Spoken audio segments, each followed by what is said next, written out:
everyone. Welcome to Paranormal Nation Radio, Not So Normal. Our co-host Carl is not here tonight, and this time it's not because he's working, but because he worked so hard that he hurt himself. So please keep Carl in your prayers that he heals from his hip injury. I have a feeling going up and down the steps from that bus probably did him in. So keep that in mind. And I don't have an update on or fell. Yeah, I don't have an update on Vincent or Timothy today. So no news is good news. So please keep both of them and Donna and Judy in your prayers, please. Hey, Nigel. I appreciate it. Hey, Nigel. We're going to forego all the chit chat crap tonight because Ron and I have been talking to each other all day and we know what's been going on. I don't think you guys care. Hey, Crystal. Hey, Crystal. I want to introduce you guys. Many of you have never talked or heard me interview Glenn Williams before, but he's one of the few shows that I never got to have on replay because my previous network couldn't have cuss words, and one slipped through and we couldn't find it without listening to the show 5 or 6 times, so we never replayed it. So guys, this is going to be uncut and unedited and able for you guys to hear forever and ever after this, but we're going to bring up my friend Glenn Williams. Hopefully. Hello. Hey, Glenn. So this is Williams week. I don't know Yeah. if you knew that. We had our friend Dan Williams on last night. Well, I'm always glad to follow another Williams or meet another Williams. There's lots of us. I know about that. I'm a Myers, so Hello, Mom. every time you turn around, there's a Myers. It's good to talk to y'all. It's been quite a while, actually. Yeah, it has. And I think, and the last time I interviewed you, it was just me, and we were on audio only. Yeah. And Hello, Tom. I got to the point to where he kept wanting to ask questions, and it is harder for him to ask questions and be quiet than it is for him just to come over here and sit down and ask the questions too. So saves me some time and some frustration. So, yeah. And as you can see, this is a different show. This is not the Paranormal Pride. We are co-hosts with our friend Carl. And and like I said, he's not here tonight, but you know, guys, keep Carl in your prayers. Maybe he'll show up, you know, when he's done at the hospital. I don't know. But did he have to go to the hospital? Mm-hmm. Oh, damn. I don't know if he went to the VA hospital, which I hope not. It could be there 6 or 7 days before anything happens. You know? Hello, Julie. Hey, Julie. I hope you're doing well down there near Wichita. I hope it's not horribly hot down there. So how have you guys been? I know that you moved to Gettysburg, but the last time I talked to you, you were already living there. And how do you like it? Well, we're right outside of Gettysburg. We're like one town away. We're in Littlestown. We love Gettysburg. I don't like being there during tourist season too much, driving through. But we wanted to be close. When we first started coming up here, a friend of mine that I grew up with in Maryland had lived up here, and she really introduced us to the town. And when we decided to move up here, it was just kind of on a whim that became reality. So, and in the process of that, of course, we had another young one, Nick. And the other house in Maryland was quite active. That's where a lot of the stuff started for Susan and I in maybe 2010, 2012, when we really started getting into it. And I first started Baltimore Paranormal, and we ended up switching to Boneyard to keep the acronym the same. So, and when we originally knew that we were having Nick, we kind of pulled back from the paranormal as far as doing active investigations, going all over the place like we were. So we pulled back from the paranormal, but the paranormal didn't pull back from us. Once Nick was born and we moved up here, Uh, Probably right around his 2-year mark, right when he was learning to talk, we started having a lot of activity that was affecting him. And it was a scary time for someone who had been through helping other people for years deal with this kind of thing. And I, I felt ineffective that I couldn't stop it from happening to my son because it was really scaring him.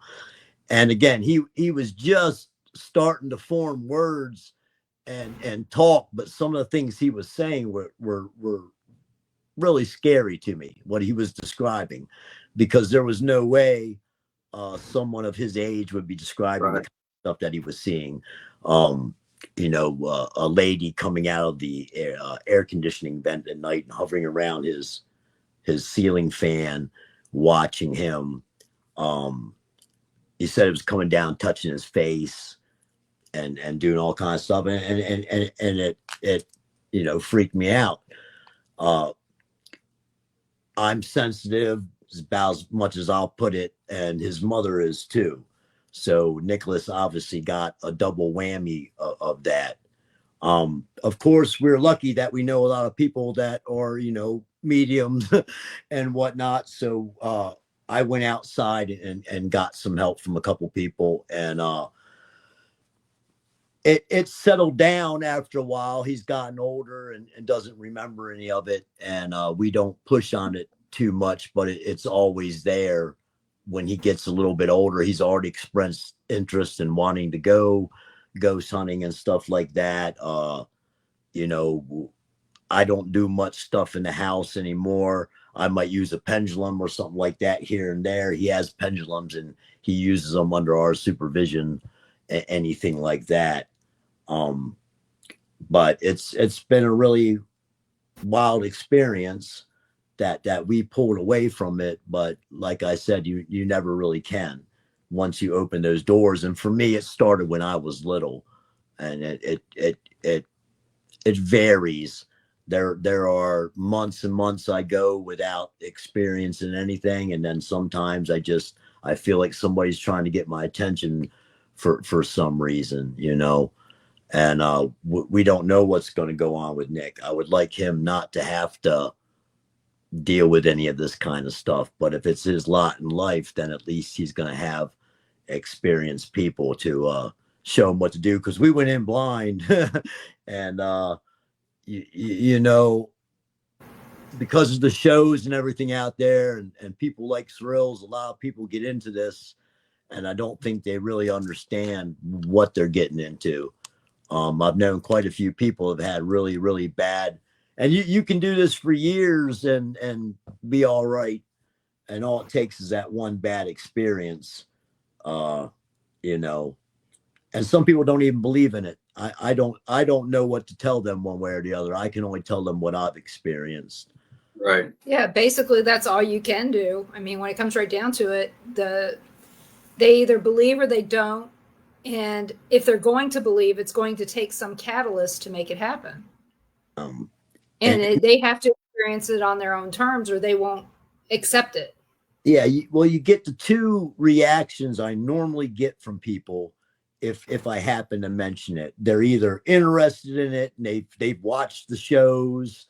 I've seen Ghost Adventures and Taps and all that stuff, and you can get into it a little bit more. Then there's other people that they just don't want anything to do with it, and those are usually two types of people. You have the more religious types, and I understand their point of view with anything like that.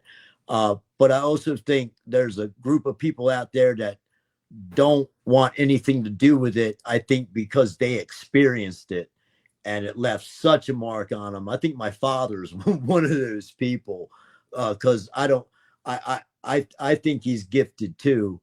Him and I are a lot alike. And I always wondered why he was like he is about certain things, especially when it comes to spiritual stuff like that. And he's had a pretty rough life, some childhood traumas. He went through Vietnam, if that isn't traumatic enough. But he don't want anything to do with it. He don't like me talking about it or anything. But It's not a religious thing for him. I really think maybe when he was younger or something like that. And I've had people express that to me later on. Maybe when they first met and we talked about it, they weren't into it that much. Maybe later on, after the friendship develops, we talk more, they'll admit that they did have something that happened to them, and they don't want to talk about it. They don't know how to I guess to quantify it. I try to tell people, even if the first time you experience something like this, even if it's not negative, it's gonna freak you out. Just the energy that goes on when this is coming on, and I've experienced a lot of stuff from all different kinds of light anomalies to full blown shadow figures. Um, I've never been attacked or anything like scratched. I've seen it happen to other people while I was on investigations. Um, you know, but I've been attacked by spirits in other ways, if you want to call it being oppressed. Messing with it. We had an object in the old house. It was just a little wooden box, and I had this thing for years. And we left it at the other house before we were moving up. We finally brought it over here, and I had a friend over here one night, and he was upstairs in the bathroom here, and he came back down. He said, I don't want to alarm you, but I just heard someone upstairs laugh really loud, and they said, tell Glenn that the box is mine. And as soon as he said that, I knew what he was talking about. And I had gotten this box. I worked for my father down in Morrill Park in Maryland for a couple of years. It was a machine shop, and Ken Lee had bought an old building. So they moved into the building, and there was still some offices in there with some stuff. And one of my jobs, I had to go clean out this office. It was all going in a dumpster. And I kept this box and a couple other things that I guess belonged to this gentleman who worked there.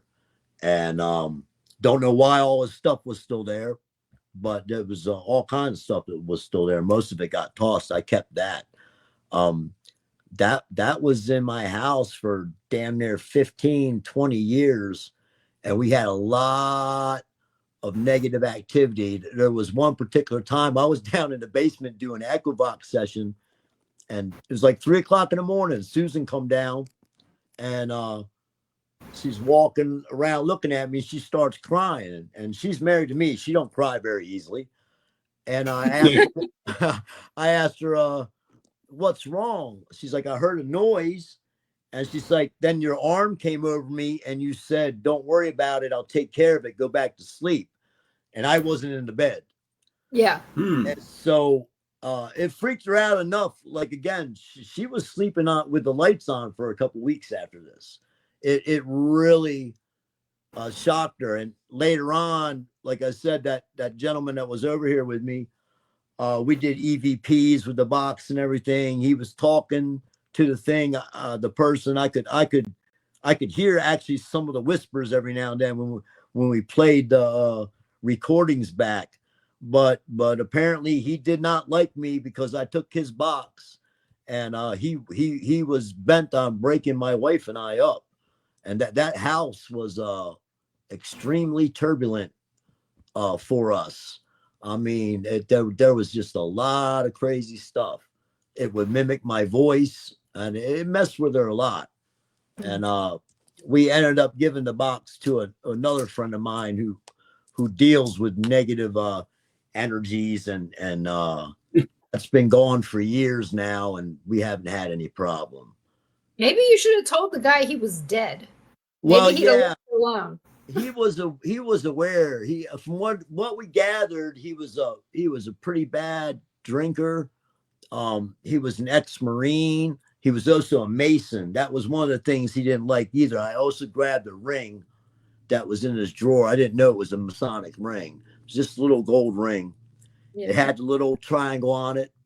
Yeah. I believe there was a little feather in it, in the triangle, and on the inside of the ring it said, Those whom virtue unites, even death cannot separate. And he was all mad because I ended up pawning the ring for $20, which was wrong. I got $50 for it and got a lot of beer that night. But literally, I was in my early 20s. It didn't mean anything to me. I probably wouldn't have done it now, knowing what I know about objects and other people's stuff. But I was still just a kid, and it would have went in the dumpster, honestly. So I guess he would have been haunting a landfill somewhere. I don't know. We tried to make peace with him, and I kept the box for about 2 weeks, and the activity started again. So he went. Yeah, I think you'd have told him you're dead and you can't take it with you, no matter what you're told. You're done. Yeah. Go home. Go wherever home is. Apparently, he was a piece of work. That's why all his personal belongings were still at work. I guess nobody, maybe, I don't know the story. But it seems odd to me that if you have a family that cares about you and all that stuff would just be there. I don't know. You know, people back then kept their work lives and their home lives separate, and they didn't have a lot of real personal stuff at the office except stuff they were hiding from their family. True. So he might have had a different life. Well, I tend to tell people too that you don't. All right, so if you believe in spirits, I mean, if you were pretty much a hard ass in life, I don't see it changing afterwards. So that's the impression I got from him. I didn't think he was a bad. I wouldn't put it in the category as bad spirit, more miscommunication, misunderstanding. But that's what they say, how you get trapped here, right? Not being able to let go of earthly possessions. I don't know. I started this looking for answers to questions, and all it's ever led to is more questions. That's all it's ever going to lead to, because until somebody finds a way to come back and tell us what's going on, we're not going to know. Or we die and we find out that we're not really allowed to tell. That's the reason why sometimes some spirits don't have voices.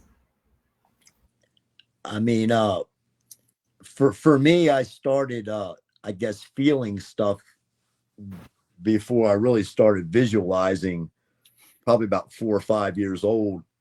We lived in Baltimore.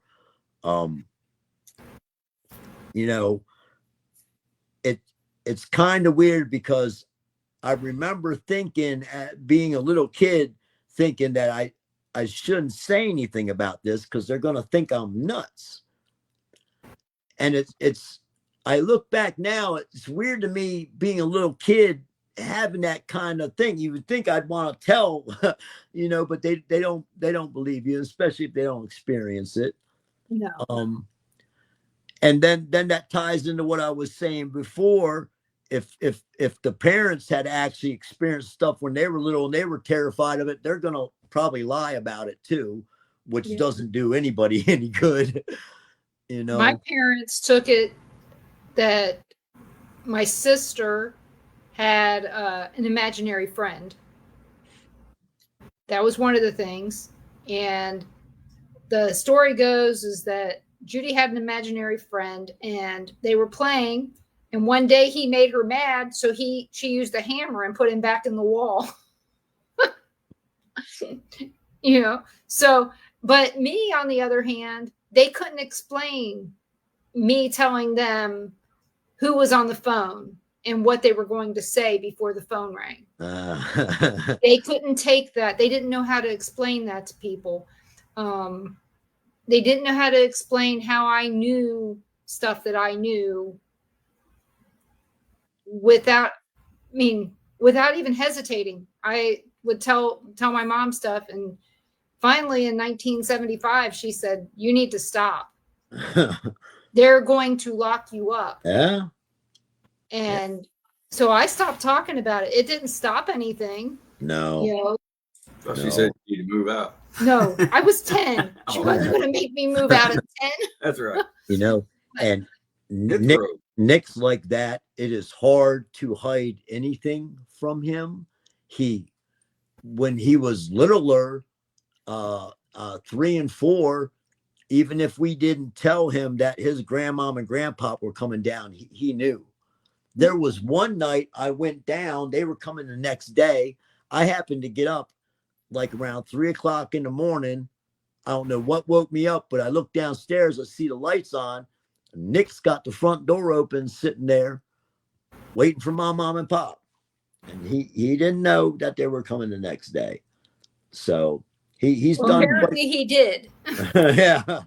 Do you think that Nick has these abilities not only because you guys, both you and Susan, may have some abilities? Do you think it could be because you were so much wiser when you guys got pregnant with him, that you were older and more knowledgeable, and that maybe some of that transference occurred?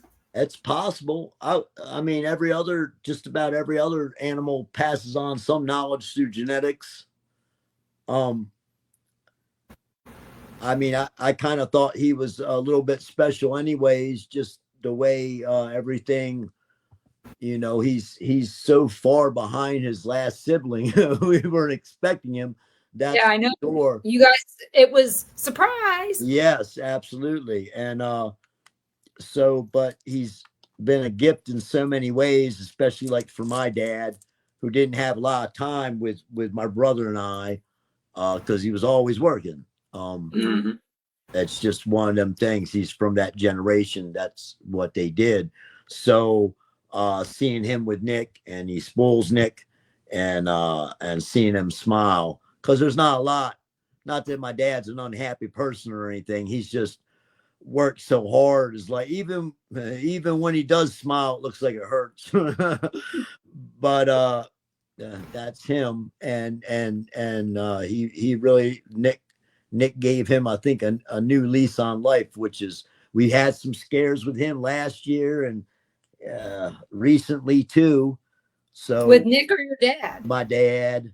He was in the hospital around this time last year. We almost lost him to a UTI and a kidney infection that got out of hand. That was a whole experience there, and I mean, he's up in his 70s. He ain't particularly old. He didn't drink, didn't smoke anything. It's all stress. Yeah. 100% stress.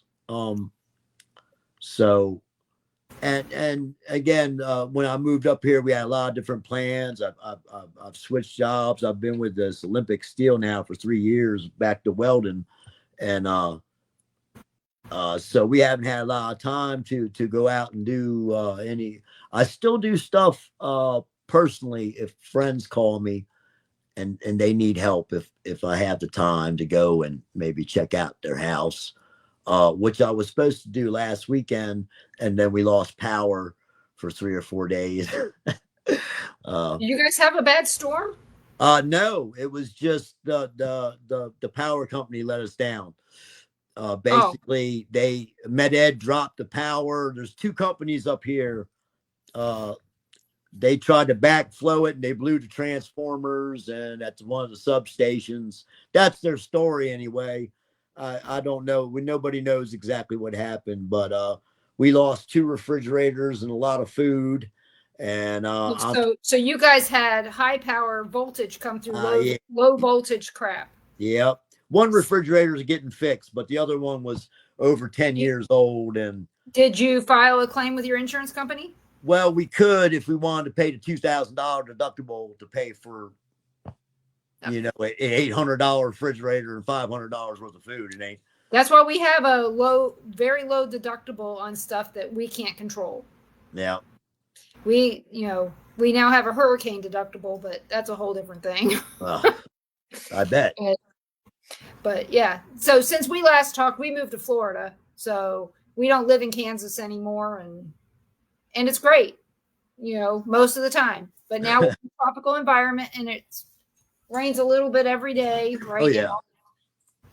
In fact, we're getting thunder we had thunder a little bit ago. We don't right this minute. It's about 11 miles away. But I had a cat just puked in my shoe. Oh, lovely. Yeah, I have 4 cats, so I know all about that. Yep. That is consistent. We've got 3, and when we moved here, we had 4, and when we interviewed you last, we had 6. So, yes, Crystal, it is gross. Cats are disgusting, lovable, but disgusting. So, especially the one cat that washes everybody else and has everybody else's hairballs for them.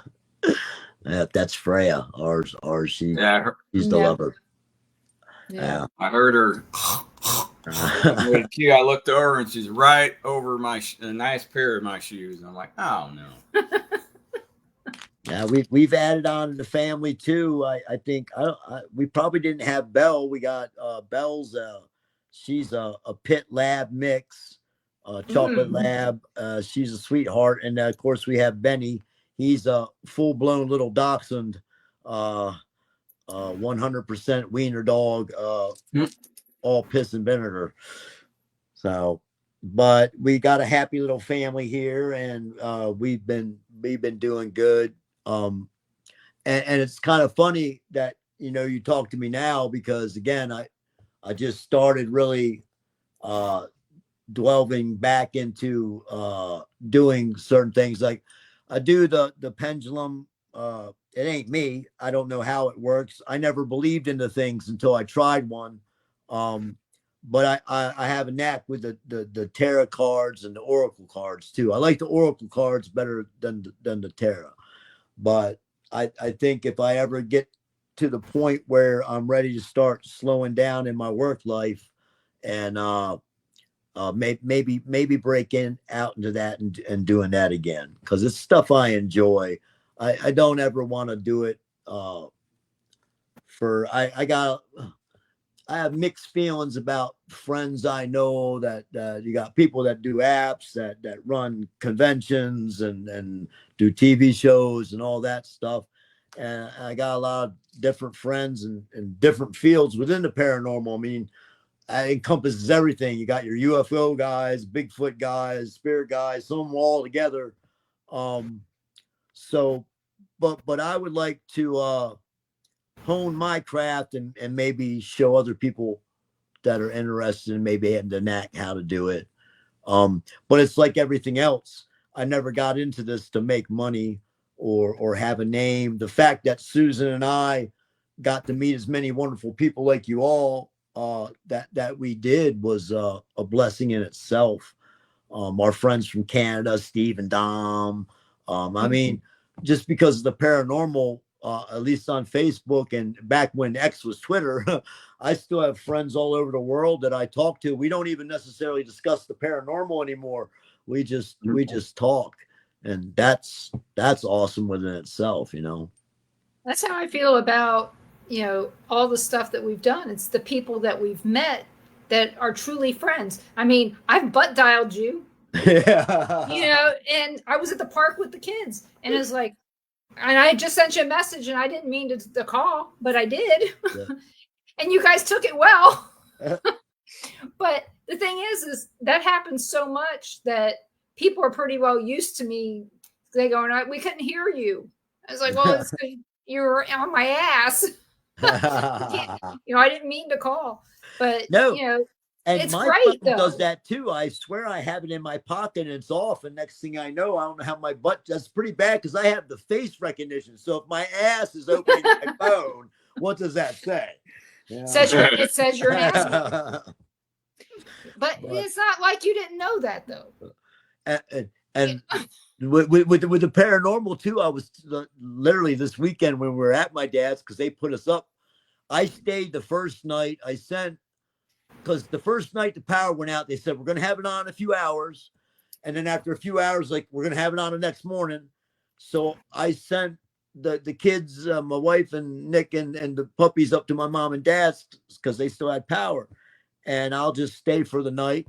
Then the next day they said, well, it's probably going to be 3 or 4 days. I'm like, So I missed the day of work, and then the generator that I had wasn't good enough to do everything. And so I ended up basically moving back in with my parents for 3 days. And I love my parents to death, but that was, oh my God.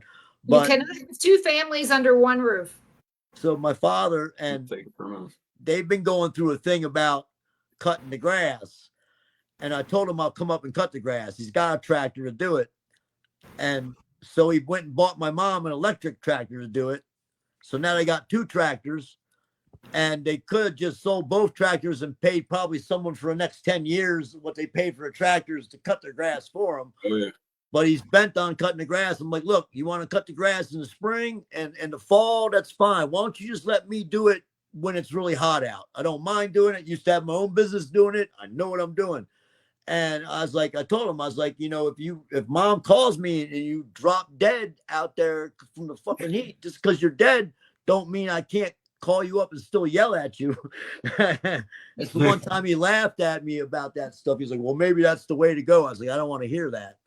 But you know, it's weird because my father was always I could probably never match up to him. Working different jobs, still going to school at night, and then taking care of the family. I guess some people would call him a workaholic. But I think he went that way because his dad was an alcoholic. So my father went the other route. I always grew up hearing that that's not an excuse for you to be like them. Like I hear people say, I drink because my dad was. He's like, that's bullshit. He's like, so he went the other route. But I think what he did was almost just as self-destructive because that stress. I mean, that's why he's got heart problems and all these other. He's got so much medicine in him. He shuffles around worse than Joe Biden some days. You know, it's. What's bad is that because his parents were alcoholic, they don't know what they truly did pass on to him. Yeah, health wise. So, but yeah, I get it because, you know, my grandmother was an alcoholic and my father was killed by an alcoholic. And so, which was his dad. So I had it on both sides of my family. I had a decision to make. Do I want to be like them or do I want to be me? And I chose to be me. And I think I turned out okay. Yeah, you're the only non-smoker. Yeah, I'm also the only non-smoker in my family too. And my grandmother was the only non-smoker in her family. Yeah. So it is, you know, it's what you're around, but it's also your choices. You know, you can, I tell everybody all the time, I am a statistic, and I'm not the statistic that you want to quote to your children because I'm the one that quit high school, but I have a bachelor's degree in business and I'm doing very well. No, yeah, but I do have a high school diploma now. So, you know, it also goes into also with the paranormal, going into people's houses and dealing with things. Okay, so one of the things that I do help people with besides the paranormal too is you know, drug addiction. I still have my medical card. You know, I like my herbal supplements, but at one time in my life that wasn't the case. Alcohol was never my problem, but just about everything else was. And I spent probably 10 years of my life being a functioning heroin addict. And it took me 6 years of methadone to get that out of my system. And all this transpired even before I got into the paranormal or married Susan. In fact, the only reason why I married Susan is because I had sobered up and become human again and realized what I used Facebook to actually find my wife. We had lost touch. She moved to the Eastern Shore. I swore I would never, ever use Facebook, and I knew that she did. It was in its infancy back then. And that's how I located her. And I actually managed to talk her into to believe in me. And we've got married and haven't looked back. But so one of the things that tie in with the paranormal, a lot of people don't know about that. So if you're going to go and interview people, and some people have seen this on the Dead Files, Steve Jacoby was great at that when he's interviewed. I got to ask you, you on drugs? You got any drugs? It's a valid question for people. Yeah. Some people don't want to answer it at that they have done drugs or whatever, because they'll think that person will say, well, that's the reason, obviously drugs. But reason why I need to know is because a lot of people don't know that when you're in the throes of drug addiction, especially the really heavy ones, I believe you're more susceptible to negative influences from the spirit world. Yeah, because you've opened yourself up to a demon anyway. Yes, absolutely. That's and I'll second that anytime. I mean, I think as far as go with the heroin, that's even worse than demon. That's the devil. And I sat down and played cards for a long time, and I walked away. Very few people do that. And I've known people that walked away and they went and sat down and played cards again, and then they lost that hand, and it's all too often. For me, I don't even understand what I didn't start young with that. I didn't start till I was in my damn near my 30s, when I'd already known better. But I thought I could handle it. I just was sniffing a little bit here and there, and it turned into a whole ordeal that probably should have killed me. And this is why I try to tell people about.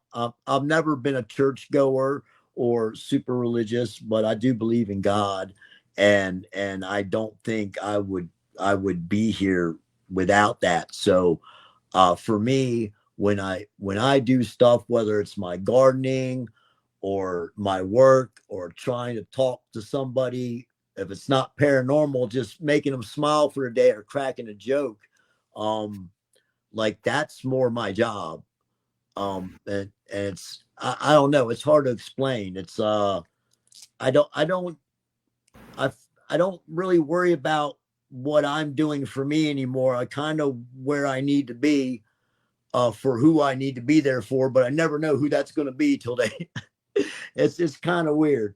I try to help out people when I can, especially if they don't really know that I'm helping them out. I used to be the other way. I was a good manipulator when I was younger. I was easy for me to get stuff out of people. I could read people really easily. And granted that I probably started doing it younger, that I didn't realize what I was doing. But by the time I got in the military, I was pretty astute at it. So after I went through all hell and walked out the other side, I figured if I could use that gift or whatever to help people instead of getting stuff from them. So it's worked out. Being an honest person is one of the hardest things I've ever had to do in my life. What branch of the military were you in? I was in the Navy. And my first command was USS Sylvania. It was an AFS, a supply ship, and they had the highest suicide rate in the East Fleet at that time. That ship was 26 years old when I got on it, and those ships harbor a lot of energy. I started having nightmares on that ship almost right off the bat of all kinds of crazy stuff. So yeah, that was weird because the paranormal for me had stopped. It probably from the time I was 15, it died down. I wasn't, probably because I was so sloshed most of the time with my friends drinking beer in the woods and all that stuff. I just didn't pay attention to it. So when I sobered up and I was all back to myself in the military, I was obviously like an antenna. And again, I still had no idea. I thought I was going crazy. I told myself, this is from you doing drugs, Glenn. this is what you get. And there had been signs my whole life. Even my grandmom had told me about other people in my family. My grandfather, she said he would know things before they would happen, or could like pick people's thoughts out of the air and stuff like that. He was just like that. So I don't know. I never met met either one of my grandfathers, so I just got to go. He's not that you know of. Yeah, well, good point there. So, well, I'm glad you're clean, and I'm glad you found Susan because she seems to be very grounding. She's a very good person. Absolutely, she I, tolerates me. well, you know, there's something to be said about the person that will tolerate you in your life. Not him, me. He has to tolerate me all the time. That's right. He's retired now. Now he's working through his honeydew list, and he's going, crap, you keep adding to it. I told him you can't die as long as you have a honeydew list. Yeah, it's true. They'll never get done. No. Now you need to go out and get rid of all the mushrooms in the yard. That's your next job. There's a shit ton of them. So I don't want to give any events, any in your area, any lip service. So we're not going to talk about any of that. So, are you guys planning on going to any events outside your area? Right at this point, no. I got vacation time planned, but that's all pretty much honeydew stuff too. We keep an eye on events that come around. We still have a lot of friends in Gettysburg. Yeah, our friends at Mark Nesbitt and his ghost tours, and our friends Kayla and Eric just opened up a distillery in the same building, Gettysburg Moonshine. So yeah, we saw that on your profile. And we've been trying to help them out when we can and stuff like that. That's a labor of love and a work in progress.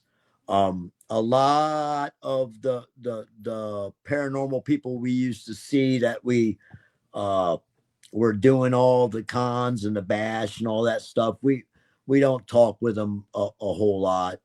Like I said, the small group that I had of the paranormal people that we built up through the Echovox group and through Dom and Steve, I still connect with a lot of those people weekly, daily. I don't have as much time at all to be online or goof off on Facebook and X like I used to. So you got a full-time job. I mean, you're full-time. You're also a full-time dad. You're a full-time husband, full-time welder. Yeah. So you're always having to clean shit up and put shit back together. Yeah, but I also slacked for a number of years too, so I don't mind. I definitely skated through parts of life. I probably thrown away more opportunities than some people have in one lifetime, and it's not something that I dwell on much, but it's something that I keep in the back of my head that keeps me going forward. Because there are times when I just want to go, nothing, just buy a camper, take my family, and go out into the desert somewhere. I don't know. Life gets crazy. I hate traffic. Out to the desert, it sucks. Well, maybe I'm just telling you. We've driven from here to Vegas, or we've driven from Kansas City to Vegas, and it's all desert. Whether you go through Colorado or you go through Arizona and New Mexico, it's all desert. But at this point, we've been in this house for about 7 years, but we haven't made the final decision, depending on what Nick's going to do in schooling, because he's in a charter school right now, the Montessori. He does really good and he loves it, but they only go up to 6th grade. And I really don't want to put him in public schools, even though the ones here are okay. But I'm really thinking about just buying the side of a mountain somewhere and and homeschool him the rest of the way. But I also don't want to limit him on his experiences and growing up. So it's just. Yeah, and you can't isolate him because that creates a whole different problem. Yeah. So how do how do you prepare them without scaring the hell out of them at the same time? Well, basically, what you have to do is let him lead the way, and then you help him when he needs it. That's all you can do, because when it comes to school, and just tell them, hey, you got to be honest with me on what they're teaching you. It's weird. I've been through this quite a few times already before, but it's so different now. I mean, it's different than when I had kids. I never had to worry about what they were teaching my kid in school. Yeah. I didn't have to worry about, any of that crap. And if I spoke up in the school, I knew I wasn't going to get in trouble. And I didn't think I was going to get arrested like some people have. Same thing in my schools. I mean, we had smoking sections and we didn't have any school shootings. So I think they should bring back smoking sections. I don't know, man. Yeah, I was telling somebody that. I said, I remember in junior high school that there was a part, it was Stemmers Run in Essex. There was a little smoking section down the hall, or down in the not playground, in the lot there.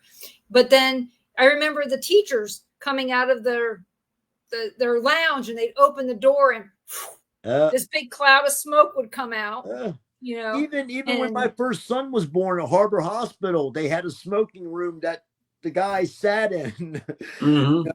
My first son was born the old-fashioned way. You all sat in the waiting room, and then they came and they tapped on the glass and showed you a clean up baby. The rest of them are like, you want to cut the cord? I'm like, no, I'm paying you 10 grand. You cut the cord. I'm not. Well, I'll tell you, when I had my kids, they asked me, they go, would you like to watch? And I'm like, no, I can feel it. I don't need to watch. And I kind of know what's going on. and poor Susan, she with Nicholas was a special delivery too. He had to come out cesarean, and it's glad that he did, because the umbilical cord was wrapped around his neck 4 times. Oh shit! So that could have been really bad. The doctor, she said the most she's ever seen was 6, but it was really weird because again, don't get too medical, but her placenta didn't move; it stayed down at the bottom. So they had to do it. But if he would have came out the other way, I might have lost both of them. So. I feel like someone was watching. She was nervous because she never, delivered like that before. But the staff down there was absolutely awesome. From the minute that of course, she was dosed up pretty much. They took great care of her, and they made me feel comfortable. And they were super professional. I mean, so I was really happy. And I just felt like someone was looking out for us that day. And which hospital was Nick born at? He was born in Annapolis at one of the newer ones. Okay. Then I wouldn't know it, so it doesn't matter. Yeah. I was born in University of Baltimore, University of Maryland Medical Center in Baltimore. I was at St. Agnes. Doesn't exist. Yeah. St. Agnes just started doing it again. They had stopped for a long time. The hospital our kids were born in, they stopped doing deliveries and started taking deliveries because they eventually became a mental hospital. No. So you could drop off instead of pick up. Well, it's just like, my parents, my mom and dad were all born in houses. They weren't born in hospitals. My grandmother's house up there in upstate New York in Galanda, that's where those kids were born at. My uncles and my mom and my aunts. So my mom's the only one left though.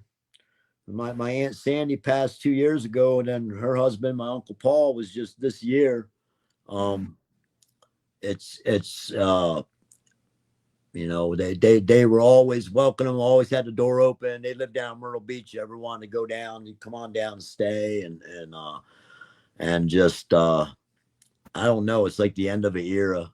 And I know everybody gets to this point in their life, and then dealing with the paranormal as long as I have, it hit me kind of weird, and not more than a week, and I got some of my Uncle Paul's stuff. as little Paul gave us some of his jewelry and stuff like that. And it was about a week after he passed. They used to live up in Howard County. They had an old farmhouse that I loved going to. We'd go up there on the weekends, and my Aunt Sandy was always cooking, and the house always smelled great. And I've always had dreams about going back to that house at different times in my life. Usually there's no one else there. I'm just walking around through the house. It's just weird. So in this particular dream, I was standing in the kitchen looking out the front door, and he had the old screen that pulled up in the glass. And for some reason, I was about to either pull the screen down or pull the glass up. And right before I did that, in the dream, his arm comes up and does it for me. And I look over, and my Uncle Paul's standing there, but he's young again with his curly afro there. And he didn't say nothing. He just smiled at me. And then I woke up. And of course, the last time I seen him, I mean, he's up near his 90s. He could barely walk. He was just, his mind was still sharp as a tack, but his body had just let him down. So, and of course, he missed my Aunt Sandy terribly. They were together for 65 years. They was married. So, but that hit me a little bit harder than I thought it was going to. And then, of course, seeing my dad being sick now and all that, I'm just like, I'm not ready for this phase of my life. It sucks. Yeah. I lost my mom back when we had Ruby, my grandson, who's about the same age as Nick. Because isn't Nick 8 this year? Yep. And Ruby will be 8 in November.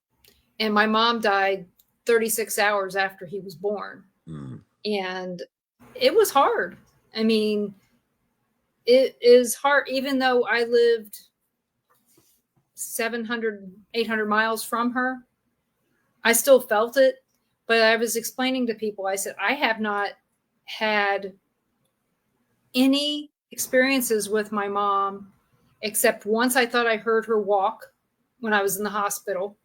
And it was a hospital that I had my kids in. So she had been there before.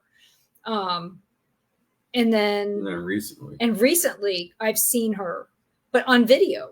I've only seen her on video. So she's been with my sisters, especially Vincent while he's going through this coma. I've seen him there, seen her there with him.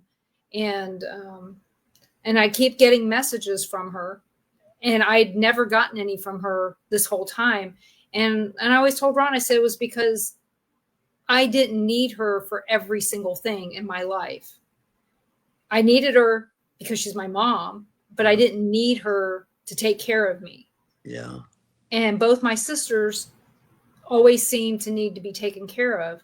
And it's like my mom is there doing that right now. And I'm glad, if I have to give up something, I'll give it up.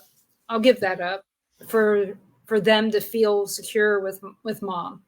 So, yeah. And like Crystal says, she's never had anything with her dad. Her dad's my uncle. He didn't know he was my uncle until about a year and a half before he died. But, and then she says she doesn't think April has either. April's her sister and also my cousin. Yeah, she said she hadn't. Yeah. So it's one of those weird things. And I thought for sure, my mom knew that I did this. I don't know if you recall, but my mom would listen to my shows back in the day. Mm-hmm. She'd listen, and anytime somebody'd say the F word, I'm out of here. Yeah. Gone. And I know I'm guilty. and so, and I mean, that was fine though, but she knew that I did this. She would tell me stuff, and I would go and I'd take care of stuff. She had some paranormal experiences near the end of her life. And, but I'll tell you, I thought for sure that if anybody was going to come back and tell me something, it'd have been her. Yeah. And nothing. But that's what's so strange about the stuff that was happening with Nicholas. Our friend Lori, who's a psychic. So, I know Lori. Yeah, so Nicholas was in the other room originally. And when we first started talking, she actually, before we actually said anything about it, she'd already actually picked up. Her and Susan have been friends for a long time. And she more or less contacted us. And once she did her thing, she said that there's a couple things going in the other bedroom. She said, for one thing, there's a woman that's always in there and she's not aware, but where she goes down to sleep at night, where her bed was or whatever, that's where Nicholas is sleeping at. So we needed to move Nicholas's crib. But she also said there's like 3 or 4 other people in that room at night and they know you.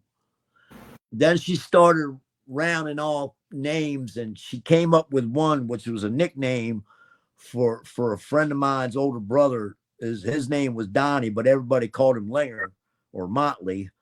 But she hit Linger right off the bat. That was crazy. Mm-hmm. So Linger died of an OD, of an overdose, but there was always speculation that somebody did that to him. And so she actually confirmed a lot of this information without me telling her anything about that whole ordeal, how he died and that he was actually killed. So that was in that room. We moved Nick to the other room. That's when the other stuff started with the lady. And he even said she had a cane and we were seeing a cat. We were seeing a black cat. This was before we got Loki. It started. And when we got Loki, there'd be times I'd see Loki down the couch and I'd come upstairs and there'd be a black cat sitting there for a second. Susan, I said, man, did you see that? Like, I think we got a ghost cat. She's like, oh my God, I'm not going crazy. I was like, I know. But apparently those was with this lady that Nick was seeing, the lady. So that turned out that Lori thinks that was my great grandmother Coda, because my great grandmother Coda, we even showed Nick a picture and kind of freaked him out. But he said she's really, really powerful spirit, that she's, I guess, one of his guardians. And it kind of makes sense that he said she was coming down. He couldn't really talk right, but he kept on saying, sound like he's saying she was going in my nose. But I think she was tweaking and doing this stuff, because I only met her a couple times when I was about 3 or 4 years old, and she passed. She was in her 90s. I only remember sitting on my aunt Gina, who was actually my mom's aunt, my grandmother's sister. Their houses were next to each other, and Grandma Coda was always on Aunt Gina's porch in a rocking chair, and she always had candy in her pocket. And Of course. she didn't speak English really well, but she was always happy to see us. Nicholas, I think, looks so much like me, and how she's connected here. I do have some of her stuff. They owned a restaurant a long time ago, and I've got a couple of things in the curio cabinet that belong to them. So I don't know. The funny story about that is we used to do table tipping with some friends of mine too. A lot of people don't believe in that stuff either, but I've experienced some wild stuff. And there was one particular night where my grandma came through on the table and we couldn't get her off. She she wouldn't leave. But everything that Lori told me about this woman, everything from her attitude, and she was stern. She used to make her own vodka liquor. I could confirm a lot of this stuff with relatives too. About she was a small woman, but apparently she got hostile. She would beat the heck out of my grandfather with a broom. But she had 13 children.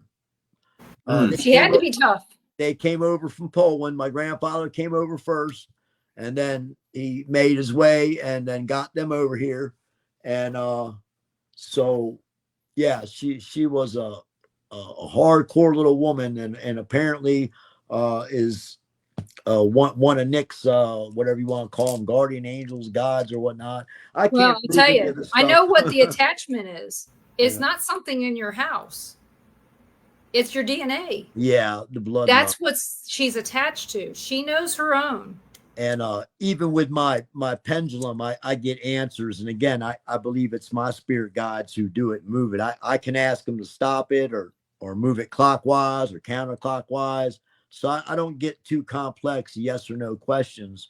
But the last time I did it, I asked basically, are some of my guides relatives that I've never met, and got a hard yes on that, you Oh, know. yeah. So it's really weird because even when I started this, I had friends that were Christians, and you shouldn't do this, and it's going to lead to this and that. And I was already a metalhead, and apparently that was supposed to lead us to the devil a long time ago. But this Hey, Ozzy's still kicking, so uh that's a lie. this this gave me faith. I don't know if I ever really had it. My folks were Catholic, but they never, forced religion on us or whatnot.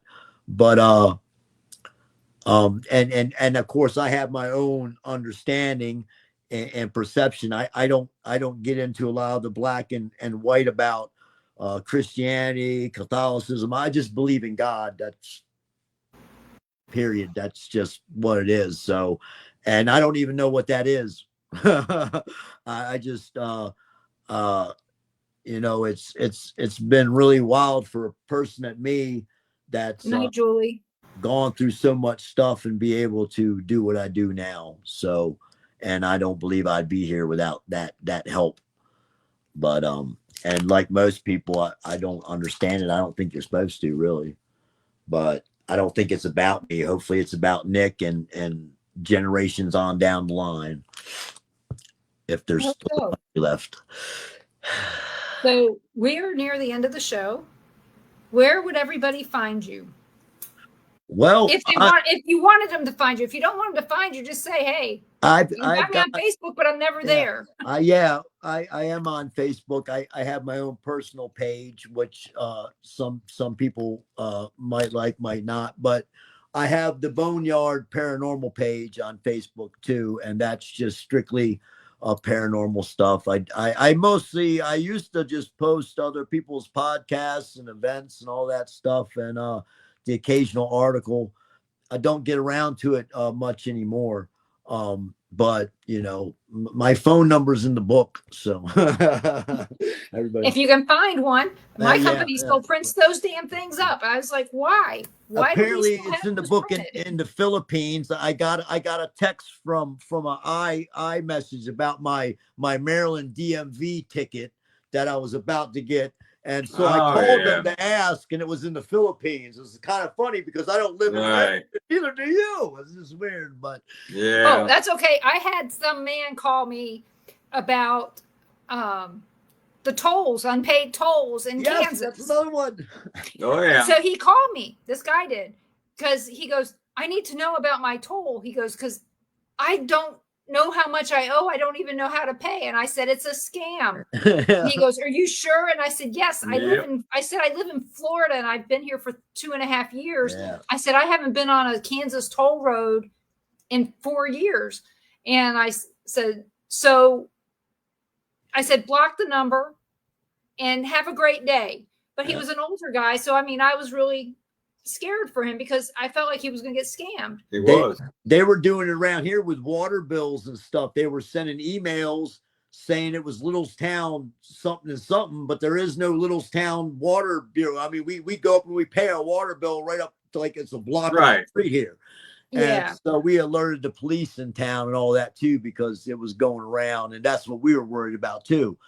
There's a lot of elderly people, that's including me, that live around here that might not. It looked Legit. except for a few things that threw up red flags for me. Well, of course, that I know I pay my bill, so that was the big one. But yeah, yeah, they do a lot of that training through my work because I work for a telecommunications company, and so everything we do is online, and so we have to know. And so I always seem to know what the scam is. So it's fine. But hey, guys, I'd like to thank all of you so much for listening in tonight. And you can catch us here every Tuesday night at 6 p.m. Central with me, Ron, and Carl. And you can catch us on Things Network, Temple of Phoenix Rising Entertainment, on the Paranormal Pride and Carl's YouTube pages. You can also catch us on the Paranormal Pride Facebook page. And not to mention, you can find us on Dark Realm TV and on Roku and Amazon Fire, and then soon to be on Apple TV. So please check those out. Join us next Monday night at 7 p.m. Central for the Paranormal Pride, where my guest is going to be Mike Hatcher. He's going to be very direct about how he feels about stuff in the paranormal, and so, kind of like Glenn here. So join us for that. I think you'll really enjoy it. And then next Tuesday night at 6 p.m. Central, our guest is Natalie Kreider. She is a paranormal investigator and a storm chaser. She lives out near St. Louis. So it'd be nice to hear from what she has to share now. Mm-hmm. So she's been on before, but you know what? She's got new experiences to share with us. So I can't wait for you guys to hear it. So I'd like to thank you all and have a great night. All right.